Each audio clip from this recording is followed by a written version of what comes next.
Naubos na subscriber ko guys, konti na lang natira. Konti na lang natira. Oh. Okay lang yan. Dapat eh. Babalik din naman yan. So Gumawa ng reaction si July. ayan, kalingap, yan ang sinasabi ko, no. Ngayon pa lang yan, nararamdaman mo na yung mga nag-subscribe, ay nag-unsub sa'yo. Ang sagot, babalik ba yan sa'yo? Na ang mga viewers ay matatalino, no? Basta't viewers ng kalingap, matatalino po ang viewers ng kalingap. Once na umalis ka sa kalingap, ay talagang aalis po yan sa iyong YouTube channel, no? Lalo na po pag mga toxic na po yung mga pinag-uusapan dyan sa iyong channel, ay talagang hindi ka na nila panonoodin. Sa ngayon, siguro, oo, panonoodin ka, maraming views. Kasi nga, ang topic mo ay puro marites. Kaya dyan po magaling ang ibang mga supporters, no? Na talagang mainit po yung usapan about po dito sa EDSA. Kaya marami pa rin sumusuporta dito kay Dr. Love, mga kalinga. Pero ayun nga, sa ngayon, hindi niya nararamdaman o ramdam na rin po niya, no, yung mga nag-unsub po sa kanya, no, unti-unting mawawala yung kanyang mga nagmamahal sa kanya dati, mga kalingap, dahil po sa EDSA. So ayan, unti-unti niya nang nararamdaman ngayon na may mga nag-unsub na po sa kanyang YouTube channel, no? At mga ilang araw pa yan, mga ilang buwan, ay mararamdaman mo na rin na wala ka ng views, no? Mararamdaman mo na rin kung ano ka dati, no? Pumunta ka sa kalingap na wala ka pang subscriber, wala kang views, kaya mararamdaman mo ulit yan, Dr. Love. Mararamdaman mo ulit yan, ang ginawa mo. Hindi ka nag-iisip, di ba? So, pag wala ka sa kalingap, proven and tested na po yan, mga kalingap, no? Maliban lang po talagang mayroon ka ng mga supporters, no? Community, yan.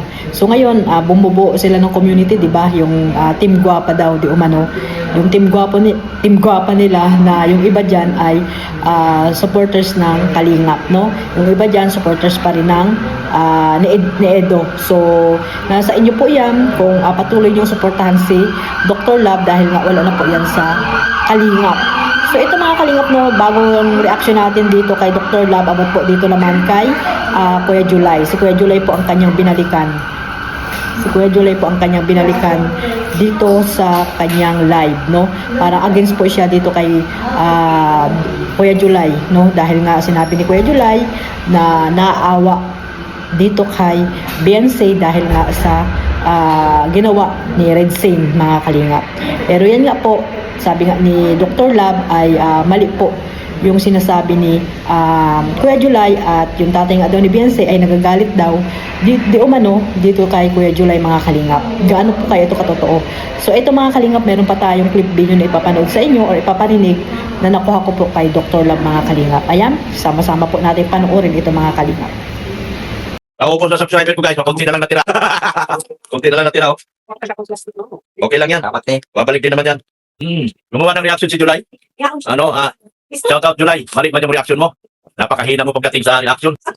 Ang totoo, mataas ang moral ni Beyonce ngayon. Huwag mong sabihin si Beyonce ay nakakaawa. Hindi ka man marunong mag-reaction sa July. Pambihira. Si Beyonce ang pinakamataas ang moral ngayon. Dahil siya yung babaeng nagsalita sa kanyang ano bang nangyari sa kanya. Inamin niya. Tumaas ang moral niya. Kayong mga mahihinang nilalang, sabihin nyo, si Beyonce ang, anak ko, Sir July, kukontrahin kita doon sa live mo. Ang reaction mo is not good. Si Beyonce, ang pinakamataas ang moral sa ngayon. Yung pinagmamalaki niya siguro, yun ang walang moral na. Huwag kang gumawa ng reaction na mali. Ipinipilit mo yung mali, huwag mo akong bulahin sa, mag-aaway na tayo dito. Huwag mo ulitin yung gano'n. Ha? Huwag ulitin, kasi hindi na ako kalingap. Pangalawa, hindi na ako kalingap. Tutuwinin lang kita, Boss July, kasi mali eh. Akalain mo, parang kang walang anak na babae, sir. Tapos sabihin mo walang moral. Ang mataas ang moral ngayon si Beyonce. Kalingap man, anti-kalingap, lahat ng viewers ng buong mundo, si Beyonce ang pinakamataas ang moral ngayon. Dahil sinabi niya lahat ng katotohanan. Huwag niyong sabihin na, ano ba tawag kay Beyonce? Na ano? Di ba si Beyonce, sabi ko, mataas ang moral. Ano bang sabi ni Ted July? Mababa ang tingin. Mali ka. Mga ama tayo baga, huwag ganun. Yung sabihin mo mababa ang ano. Huwag ganun, sir, mali yan. Oo, kasi mali yan. Siya ang pinakamataas ang moral. Bibihira sa isang tunay na Pilipina ang magsalita ng katotohanan. Mali yun, sir. Kukontrahin kita. Lahat ng reaction mo kay Beyonce, kukontrahin ko. Si Beyonce ang kawawa. Paano naging kawawa? Nagagalit na yung mga ama. Nagagalit na yung ama, Sir July. Ba't mo sinabing kawawa yung anak niya? Huwag ganun, sir. Mali yung reaction mo.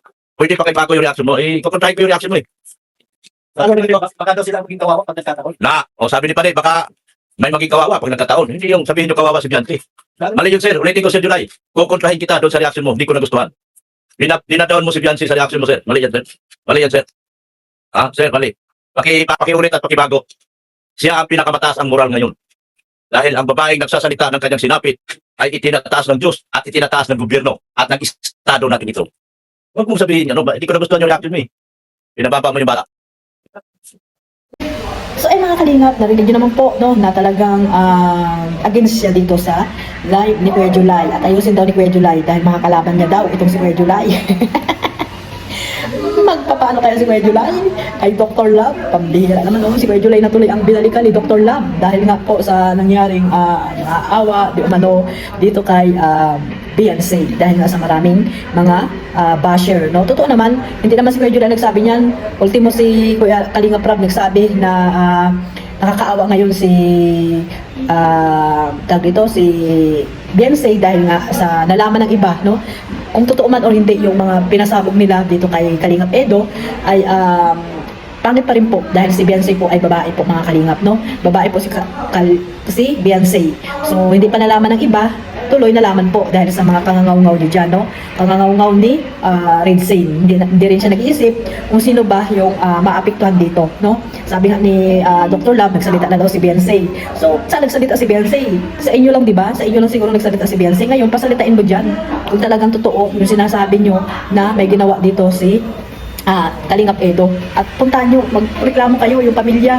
At hindi sila magreklamo ngayon, di ba? O dapat ipatawag si Kalingap Edo para alam ng lahat na totoo po yung mga sinasabi nyo dyan, hindi yung for the views lang kayo, di ba? For the views lang kayo eh. Gumagawa kayo ng paninira dito kay Kalingap Edo dahil na sa views, hindi sa ang pangit ng mga nangyayari ngayon, di ba? For the views para lang makasira ng isang tao, mga kalingap.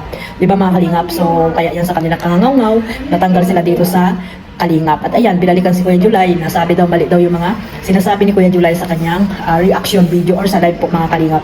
Dahil nga sabi ni Kuya July, mas naapektuhan or nakakaawa dito si Beyonce. At syempre, lalaki naman si Kalingap Edo, no? Hindi masyado siguro. Siyempre, apektado rin si Kalingap Edo kasi nga, siniraan nyo na wala namang katotohanan, di ba? Nalaman ng mga iba na may nagsasabi pa nga na manyak daw si Kalingap Edo. So, patunayan nyo na manyak nga si Kalingap Edo baka kayo ang minanyak ng partner nyo. Hindi si Kalingap, minanyak ba kayo ni Kalingap Edo para sabihin nyo or husgahan nyo si Kalingap Edo ng ganyan. So, kung may reklamo sila si Beyonce, sabi ni Dr. Love, nagsalita na daw si Beyonce. Saan nagsalita sa inyo? Saan ba nagsalita si Beyonce? O pumunta ba sila ng ng cyber? O cyber ba ngayon sa husgado na lang mga kalingap? No, dahil nga yan nga yung reklamo nyo na dinala sa dilim. Dinala sa madilim si Beyonce, no? Dinala sa madilim si Beyonce at yung video ilabas nyo kung may video man yan, no? Kung may video man yan, siyempre ang masasabi ko lang dyan, set up po yan dito kay Kalingap Edo. Kung mayroon mang video dyan na nangyari po mga kalingap, set up po yan kay Kalingap Edo mga kalingap. So ilabas nyo po yan, sinabi nga ni Kuya Bal, di ba, na kung may reklamo kayo, hindi ang mali ay mali, sabi nga ni Kuya Bal. Hindi niya po kukonsintihin si Kalingap Edo kung may mali mang nagawa dito kay Beyonce. Pero, ano nangyari? Wala naman. Sabi niyo nga, 17 years old pa nangyari yan. Eh, nung nakaraan lang, napakasweet nilang dalawa. Di ba, Kalingap? Ang sweet-sweet pa nila nung birthday ni Kalingap Edo. Tapos ngayon, bigla-bigla na ganyan. Tapos ngayon, si Kuya July na ngayon ang inyong babalikan. Galit na kayo kay Kuya July. Samantalang si Kuya July ay bumabase lang sa mga sinasabi din ni Kalingap Rab. Di ba?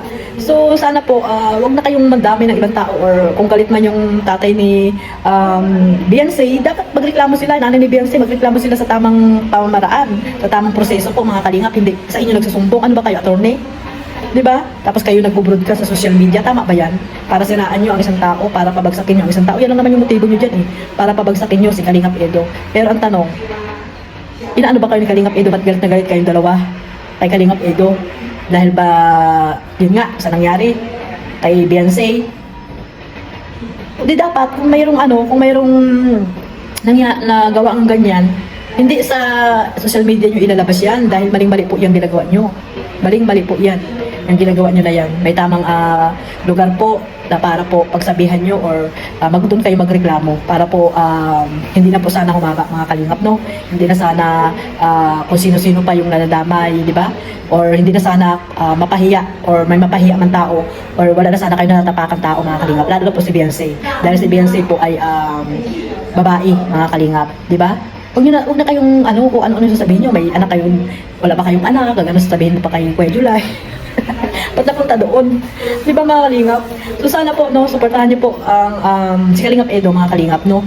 Alam natin, naniniwala ako na hindi totoo yung mga paratang nila dito kay Kalingap Edo. At kung totoo man mga kalingap, sana po idaan nyo sa tamang proseso. No, kung totoo man yan na mga paratang nyo kay Kalingap Edo, idaan nyo po sa tamang proseso. At unang-una, dapat alam na agad ni Kuya Bal dahil si Kuya Bal po ang founder. Si Kuya Bal naman, kahit nakamag-anak niya yan, kapatid niya yan, siguro hindi po yan niya itotolerate dahil mali po yung ginawa. Ay ano na po yan, masilang usapin po yan. Kailangan pa bang kampihan ni Kuya Bal? Diba? Masilang usapin na po yan. Hindi na kailangan kampihan sino man, kahit pa yung kapatid, di ba? Mga kalingap, logic po mga kalingap. Sana nag-iisip po kayo, no? Sabi mo matalino ka. Tapos sabihin mo, mga reactor ay mabubuhay dahil sa iyo. Pambihira na yan. Katulad si Kuya July. Di ba? Kahit hindi ko ang nireaction niya, marami talagang views yan. Kasi marami sumusuporta sa kanya. At may trabaho yan dati, alam ko. At mayaman na yan si Kuya July. Noong pa yung pumasok dito sa Kalingap, may trabaho yung engineer, bagay si Kuya July. O, ewan ko lang sa ibang reactor. Diba? Katulad ako, may trabaho man ako at wala man akong views. Parang masabihin na nabubuhay ang ang mga reactor, mga talaga ha, mga. Hindi lang yung sinabi ko sino-sino yung mga reactor na lumubuhay dahil naman sa mga issue. Di ba mga Kalingap, mali yan. Kaya sana mag-isip-isip rin tayo ng mga sinasabi natin, no? So, ikaw ang ano dyan, ikaw ang kawawa pagdating ng panahon ulit. Baka bumalik ka sa dati mong ginagawa. Ngayon, mainit-init pa yung mga issue. Marami pang mag-support sa'yo. Pero pagdating ng mga ilang linggo na yan mo mararamdaman. Ngayon nga lang, may mga nag-unsub na sa'yo eh. Aray ko.